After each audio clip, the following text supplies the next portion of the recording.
Hello, and welcome to this webinar presented by Finder. My name is Matthew, and I'll be your Global Spec moderator, and I want to review a few housekeeping items with you before we begin.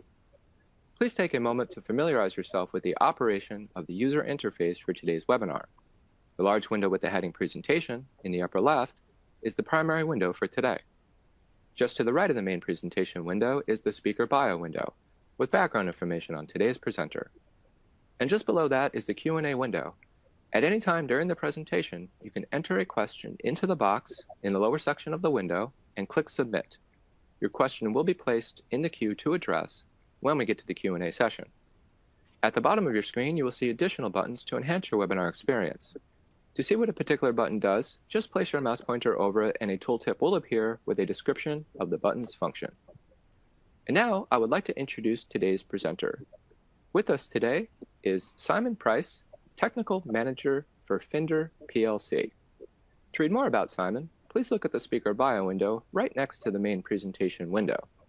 And Simon, welcome to today's event. And with that, I will pass things along to you to get started.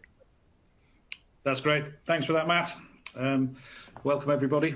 And let's get into the presentation. So, Finder, some of you will know us, some of you won't. So we're just going to take some time to introduce ourselves and our partner in this technological first. We manufacture electronic components for the control industry. We have in excess of 14,500 different products in our portfolio. We mainly are known for, in the past, relays, and we have at least 21 families of relays currently available. They range from 100 milliamps solid-state relays up to 100 amp power relays. So a very, very long tradition in these. We also produce control system products, panel lights, power supplies, fans, filters, heaters. So all based on the control and automation products. Oops. We were established nearly 70 years ago. We are and have always been an independent company. We're family owned, and some of the family still work for the business. In 2021, we had consolidated sales, as you can see, of 248 million. That grew in 2022 to in excess of 280 million euros. We design and manufacture all our products in-house, and all our factories are in Europe. We have 4 European production facilities and employ approximately 1,400 employees worldwide. We also have now 30 direct subsidiaries with sales and technical support facilities, and we have in excess of 80 worldwide official distributors. So where did it all start for Finder? Started with our founding father in 1949, when he needed to design a product to solve a problem. He needed to innovate. So the innovative product that he had was what we call a step relay. So that is a relay that, when given a pulse, will change state. And it keeps doing it and doing it and doing it. It was an innovative design designed to meet a specific need and solve a problem. So he had the first design, and this is the first design with a patent, etc., all on it. So that was the first patent in 1949. The company was actually founded in 1954, which, as I say, is 70 years ago. And throughout all the years in the last 70 years, we have been an innovative design company. In 1966, we launched the first 60 series relay, which was the first relay to be approved with VDE. Fast forward into the 1980s, where printed circuit board manufacture, etc., was taking hold. So we developed a small 40 series relay that is PCB mountable, again, designed to innovate to meet a need. On to 1998, and because of the success of our PCB relays, it was a great opportunity to produce a range of smart sockets allowing these small relays to be used in control systems and onto 35mm rail mountings. Into 2000s, we continue with our innovation. The 34 series ultra slimline relays with their 38 series base were an ideal component to meet the new PLC range of products that need interface relays between the inputs and the outputs of the various systems, allowing upgrade of control systems without expensive rewiring. 2010 and 12, solid state relays for photovoltaics. For the photovoltaic market was taken off, so we have a large range of solid state relays specifically designed for photovoltaics. Moves us on into the 2010s, so 2017 to 19. A very good product was developed for building automation, so for light switching, temperature control in both building and domestic and commercial buildings, with the LED panel lights, etc. Into the 2020s, obviously a little bit of a gap for you know what, and now we have a good range of electricity meters, energy meters. We've also increased a range of 100 amp power relays to be marketed for the EV range. And in 2022-23, what we have just developed, and we're here to talk about later today, is the new OPTA PLR. So, Finder, innovative in 1949, still innovative in 2022. So, so we're private, with financial autonomy, we have no shareholders to and banks to worry about, and we have technology automating. So, for this product, we needed a partner to help us with the software. Who did we turn to? Well, we turned to Arduino. We turned to Arduino because they're one of the largest Italian brands in this sector. Not only are they the largest Italian brand in the sector, they're probably the largest brand, one of the largest brands in this sector worldwide. They have over 30 million active members in their community, and they in excess of 40 million downloads of their software every year.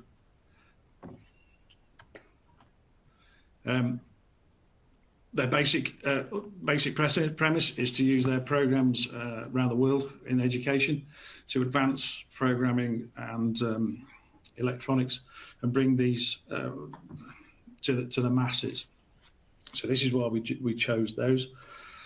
So they have three main business units. The first one is for education. That is designed with middle schools, high schools, and universities to give an introduction to programming coding and to the electronics. So this will start for 11-year-olds up to 22-year-olds, creating a really good basis for the future for coders. In the middle, they've got their standard sort of range, their maker range. This is for sort of mainly hobbyists and small scale producers that want an answer to a question or a product that will meet their requirements. They tend to be smaller batch runs, etc. And where we sit with them at the moment is when what there is their pro range. Their pro range was developed to add the flexibility of sensors, PLCs, with the firmware and software abilities of their product range. It takes us to another level. So, why did we choose them? Their development tools. Their development tools are free. They're downloadable from the website. So their software is free of charge, easy to install, intuitive. If you don't want to download their software, it is possible to use their online software, making it easier to develop products. They also have the ability to link the products to the cloud, the Internet of Things. It's growing at a rapid rate around the world. Information is needed on a lot of things nowadays. So there is also already an Internet of Things website that allows visualization dashboards, the monitoring of processes or premises, and the control of either systems or premises. Again, all from a built-in, easy-to-use website. So it's a simple all-in-one solution from the code in the product to the cloud. Knowledge. Their knowledge is second to none in this market. And also their 30 million subscribers also have the ability to share their knowledge, to share their programs, to share their code. And also any content is open source, so it can be changed. And at the moment, they have a library of, well, in excess of 4,000 libraries of products of different things. So the code can be downloaded for little projects, big projects, and copied. And this community is forever growing. They have forums on their website, so we can exchange data. We can ask questions. We can ask questions of each other. So there's always somebody out there to help you out with a question. So that's a brief outline of who Finder are, who Arduino are. We're very excited to be working with them, and we think this is a unique, innovative product. And we hope it's going to take the market by storm and excite you. So with that in mind, we're just going to show you a small video of the Opta.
So there we are, the first showing of the Opta for a lot of you.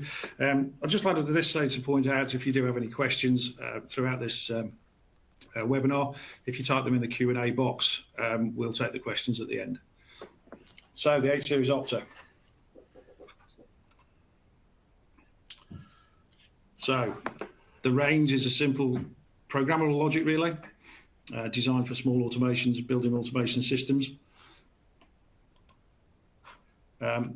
It's programmable with both what we call traditional languages, which we'll discuss further in the presentation, and also as well as the innovative open source language of RDE and Arduino, as we've mentioned. It's made in Italy by Finder in one of our factories, with the 70 years of experience of producing the product. And also at this point, we point out that actually this is a ground-up product.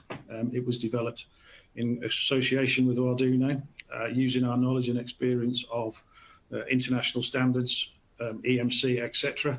So it is a fully ruggedized, in inverted commas, industrialized product. It's not a board from another Arduino manufacturer with a power supply in a case. It's ground up. And most importantly, it's truly unique.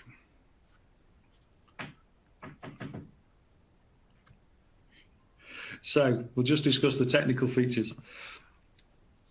The processing power is supposed to provide an ST Controls ARM Cortex M7 M4 dual-core processor, a very powerful processor. It's capable of real-time performance operations, so we can look at analog inputs, digital inputs, and it can do, because of that, on-the-fly calculations with minimal response time. Also, because of that the system, we can do over-the-air wirelessly updates without stopping the process. So we can actually send a new program, a new application to OPTA, and without the process, it is controlling stopping. The speed of the processor, the M7 core is 480 megahertz, nice fast core, and a Cortex M4 is up to 240 megahertz. So we've got some really good processing power in those two cores. It also has got 2 megabytes of flash memory, which allows the read while write function. So you can actually make sure that you're updating the programs easier. And we have 1 megabyte of internal programming RAM. So that's the memory that is associated with the processor to do it. So a good system.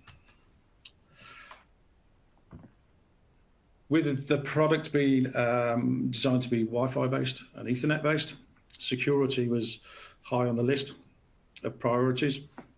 So with that end, all of the products are fitted with a crypto microchip. This will handle the encryption and data security of the product. It allows protected storage for up to 16 certificates and keys. It also controls the network's key management and support. It secures the bootloader, and each one comes with their own 72-bit serial number. This makes the OPTA extremely safe, as safe as anything can be on the market at the moment. It's virtually unhackable. And this is, again, innovative in this market.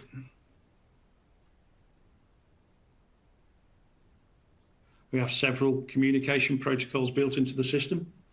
Wi-Fi, Bluetooth Low Energy, Ethernet port, and a Modbus TCP or RS485 port, depending on type. So the Ethernet port, 100 base, 10 to 100 base T, so a standard Ethernet port. It can be a TCP IP port, a Modbus TCP IP port, which allows connection of third-party products. So it can you can attach HMIs to it. You can attach sensors, etc., to the and pull in the data over a bus port. On the RS485, it's Modbus RTU, RS485 half duplex. No terminations as resistors, as you can see. And for the Modbus system, again, it's ideal for use in industrial applications where you want an internal bus to connect data from sensors, report it onto HMIs, etc. For both that and the Modbus TCP/IP system, there's up to 247 slaves addresses that could be allocated, and then 32 at any one time can be connected. On the RS485 system, it also allows up to 1,000 meters of network without repeaters, so allowing you to connect sensors from quite a long distance back to the OPTA. And also because of that and because of the way the libraries work and the software, you will be able to use that as a custom serial protocol port.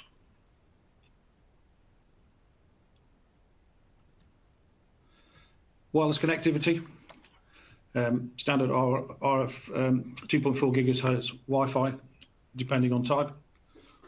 Bluetooth Low Energy port, that supports 4.2 by 4 firmware and version 5.1 in hardware.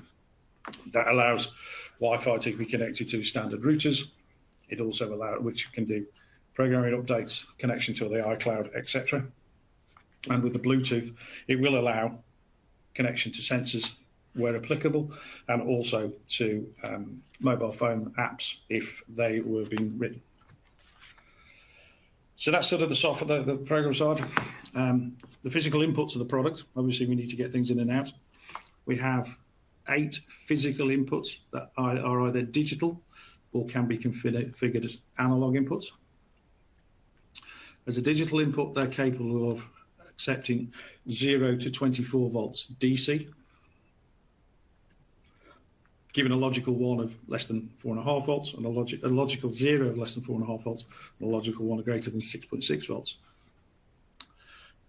It's also capable of being programmed as an analog input, a 0 to 10 volt analog input, not 4 to 20 milliamps at the moment, a 0 to 10 volts. These can be either 12 or 16 bits, again, user configurable in the software. The accuracy is plus or minus 5% of full scale. And the repeatability is plus or minus 2%.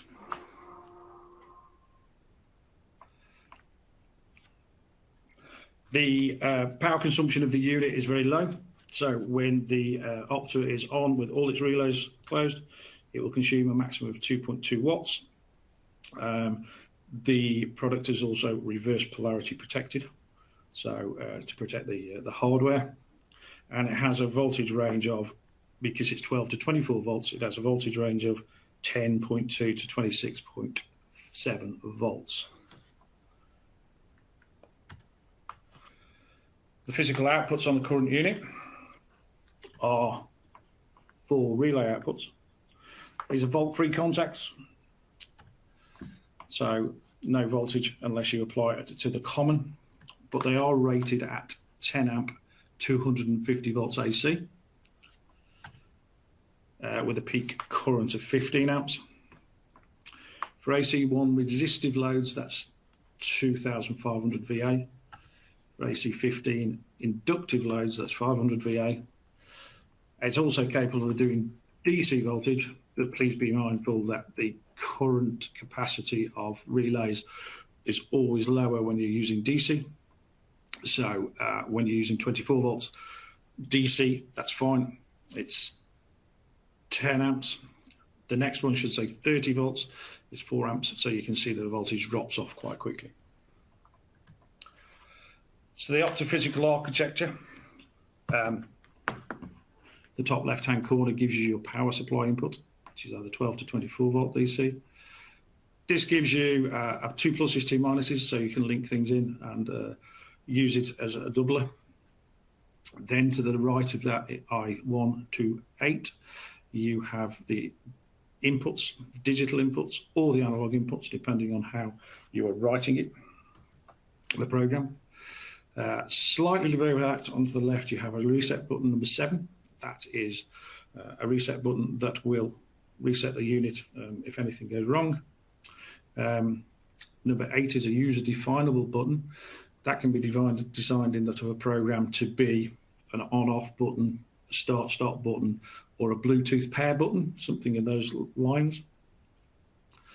Right at the bottom, you have the relays. As you can see, 1, 2, 3, and 4, all with two inputs, so 1 common and 1 switched output. Above that, the status LEDs will give you, or can give you, the status of those relays. Underneath the unit, we have a USB-C port that is used for programming the unit. The good thing about using the USB-C as a programming unit, it means you do not have to power up your OPTA with 12 to 24 volts to be able to program them. You can just plug it into your laptop or your computer and you can run the program and debug it. Obviously, the relays and physical inputs would not work, but you can actually start to debug your program. Also, with that USB port, it is possible to add a pen drive, a USB stick, however you decide to say it, to be able to increase the memory capacity for data logging. To the right of that is the standard RJ455 Ethernet port. That's for either the Ethernet or Modbus TCP/IP, and also for programming the unit if required. Slightly above the top, just a little bit down, you can see A1, ground B1. That is the 3 connections for the 3-wire RS485 connection. And just below that, you'll see 4 little squares. That is a little identifier, so you can actually put an identifying logo in to say what your product is doing. At present, in the 8A OPTA series, we have 4 product types. three product types. The first product type is the OPTA Lite. That comes with a standard USB-C port and the RJ45 for Modbus TCP/IP and Ethernet connection. The OPTA Plus builds on that with, as well as those two options, it gives you an RS485 port for the Modbus RTU connection. Going to the advanced product, that builds on those two and gives you Wi-Fi and Bluetooth enabled modules as well.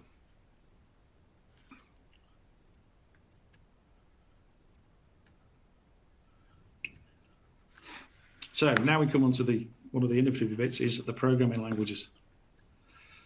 Historically in automation, industrial automation, there's 5 major languages: ladder, function block, sequential, flowchart, structured text, and instruction list.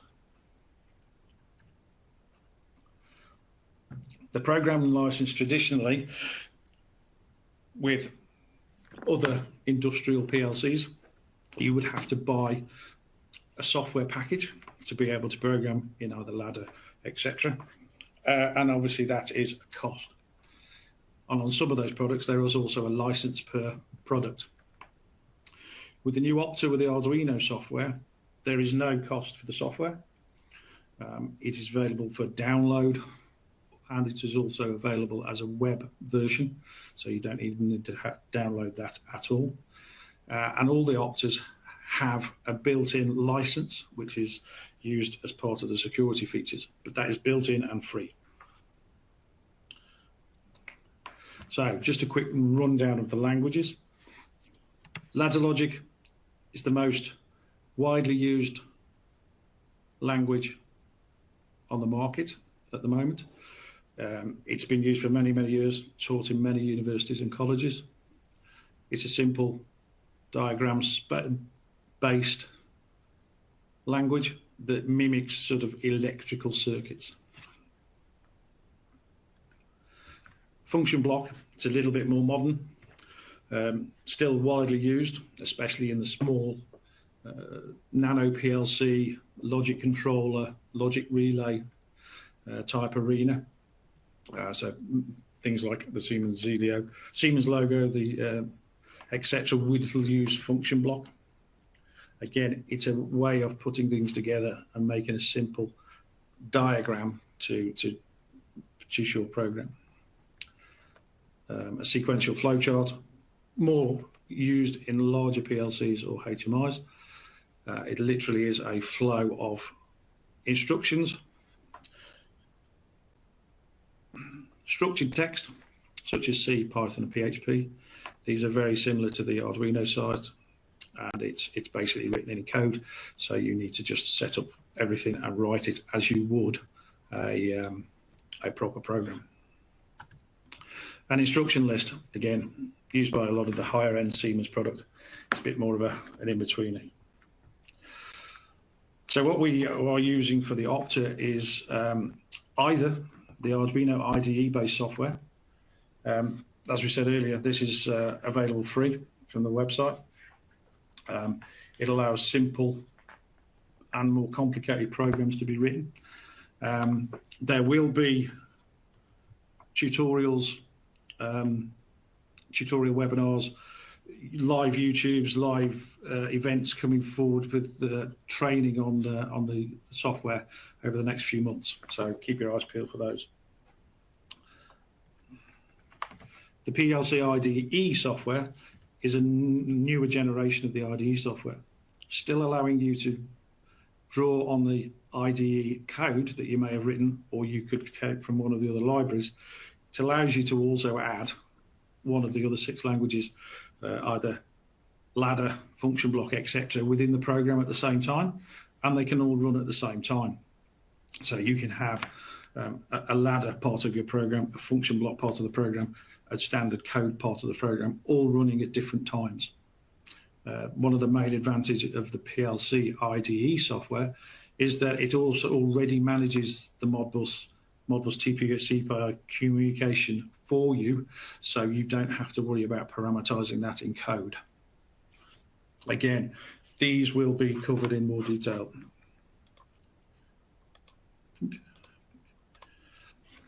Also built into the IDE software is a far more powerful debugging and debugging oscilloscope. So you can actually debug on the fly. So you can have a look at the libraries. You can have a look at what the inputs and outputs of your products are doing. You can debug it while your machine or your system is running. You can also use the oscilloscope function to actually measure, say, an analog input for temperature and make sure that the calculations are correct. Once you've done all that, the program changes can be implemented instantly without any downtime on the machine. It'll just do it straight away and away you go. So if you change any minor things in the program, it will automatically change them for you in your machine, in your OPTA.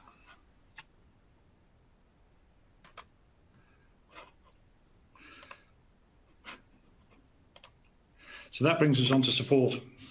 As we said earlier, we have 30 subsidiaries around the world, and each one of those subsidiaries will have a technical support department. Here in the UK, it's myself, and we can offer technical support and training where needed.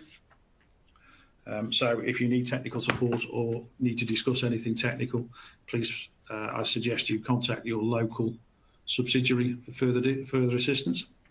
But in the meantime, we also have a range of online support to try and get you up and running as quickly as possible.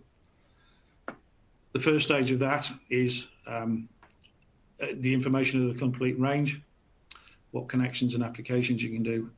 A very good get started with the OPTA app, which will show you how to get started with the IDE code, and the instruction manuals of how to wire the product up and what all the functions and features are on the top. The link below will take you to the online support page. So that's the first point of call. The second one is guides and tutorials. These are ever growing, so please keep coming back to this page to see what we've put in here. It shows you how to do the PLC IDE software. I highly recommend you download the how-to and the instructions of these, because there is some idiosyncrasies of being able to download the software, and it does give you a very important list of how to do it in what order. There's also information there on how to, if you're having trouble and troubleshooting connections, and also how to get started with the Modbus, so you can start connecting to other sensors, etc. And then specifically for RS485, the Wi-Fi, there is communication protocol examples that you can download and get started. Again, the link below. So that sort of concludes our presentation for today on the OPTA. I hope it's really quite good. And I think with that, Matt, it's possibly time to open up the floor to see if there's any questions. Yeah, it sounds good. And thank you so much for that great presentation. That was great. We do have some questions, so we're going to get to those in a moment. To the audience, we're now going to move into the Q&A session. If you haven't submitted your question yet, you can still do so now by adding that information to the Q&A box on your screen and clicking submit. And we're going to try to answer everyone's questions today.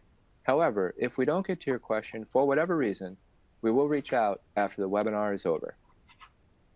Okay, let's see what we have in the queue. Okay, great. Here's our first question from the audience. Which kind of applications is OPTA designed for? Simon? Which kind of applications? That's how long as a piece of string question, really.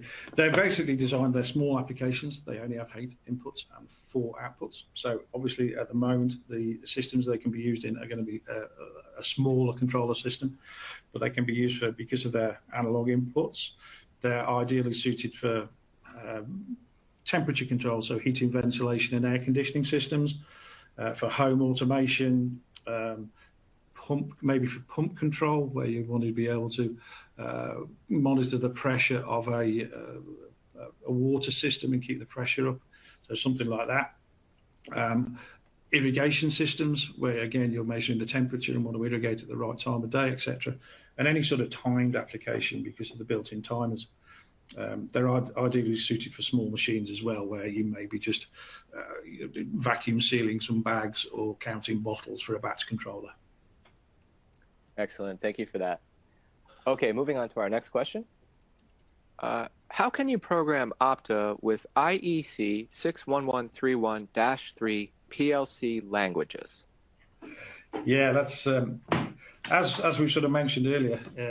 If you download the IDE PLC software from the website, from the link that's on the presentation, you will be able to download that, and the ladder and function block, etc., and all those languages are built into that software. Excellent. Thank you for that. And I just want to take a moment and mention to the audience, on the top right corner of your screen, we have a resource list with various information, and we encourage you to follow up there. And of course, we are still in the Q&A session. If you do have a question or a comment, we would love to hear from you. Please add that information to the Q&A box and click submit. Okay, now for our next question. Are there any specific tutorials available to program the OPTA device? There is some tutorials, again, on the website. If you follow the links that we saw earlier, if you follow those links, you will be able to get some tutorials. It's going to be an ever-growing library of these tutorials, so I would suggest people to check back in there and look at those. There is also plans ahead to do live how-tos, and also maybe some YouTube videos, etc. These will be communicated to the community as soon as we have these ready. Oh, that's great. Wonderful to hear. Okay, moving on to our next question. These are some great questions. So I just want to take a moment and thank the audience for these great questions. Please keep them coming. We would love to hear from you. Okay, and here's our next one. Is it possible to use third-party remote I/O via Modbus or Modbus TCP to extend the I/O? Yeah, that's a very good question at the moment, because at the moment we only have the 3 products in the range. Yes, that is a possibility. It's a very common system with some of these products. Yes, you can use the Modbus TCP/IP or RTU outputs to actually drive the relays or whatever onto those sort of type boards. So yeah, that is possible. Oh, that's great. Excellent. Okay, and to the audience, looks like we just have maybe 1 or 2 questions in the queue at the moment. We're going to get to those. But if you have any last questions, any comments, you could type that information into the Q&A box and click submit.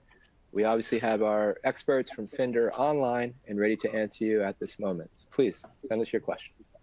But for now, let's see. Okay, here's our next one. And here it is. What are the advantages of OPTA compared to other PLCs? Okay, one of the main advantages to the OPTA is the software is free of charge. There is the libraries of over 4,000 libraries of code that you can actually use to implement your solutions. The software is open source. We have a community of people. It's designed with collaboration in mind, so it's a lot easier to collaborate with a lot more people, easier than it is with some of the standard PLC products. The other advantage of it as well is because of the Arduino educational programs over the years, there's a lot of engineers and graduates coming through that their primary knowledge of programming and coding is actually something like the Arduino. So having to re-engineer and relearn a standard language or an old, in their field, like a ladder language, it's going to take a lot more time for them to understand that. Whereas if they can just go to their language of choice that they've been using for maybe 10 years since they were in primary school, middle school, that the products that you're producing will be quicker into production. Absolutely. Oh, that's great to hear. It's very positive, very community-based, and that's the way to do it these days. Wonderful. Okay, looking at the queue, it looks like we have 1 question at the moment, so we're going to get to that in a second here. But again, to the audience, if you have any last questions or comments, now would be a good time to send them in. And as mentioned, if we didn't get to your question, we will reach out after the webinar is over. Okay, but for now, here is our next question. Is OPTA programmable for free? Yeah. As we've said, the software is downloadable direct from the Finder website. That's always going to be free. And if you have restrictions on your laptop, etc., from wherever you work, you can actually use the web-based product. That means you don't even have to download that software to your computer or to your laptop. Oh, that's great. Excellent. Thank you for that. Okay, and I think that may have been our last question. Yes, I think it was. So we are going to wrap things up right there. Once again, Simon and the Finder team, thank you so much for that great presentation and also taking the time to answer some questions from our audience. And of course, we'd like to thank our audience members for being a part of this webinar event. You will be receiving an email from us with a link to the on-demand version of this presentation, so you can come back and watch it again or share it with your colleagues. And lastly, please take a moment to complete a survey, which will appear on your screen at the end of this live webinar. For on-demand viewers, you will find the survey located along the bottom of your attendee console in the survey widget. Again, thank you for taking the time to attend this webinar event. Take care, and we will talk with you soon.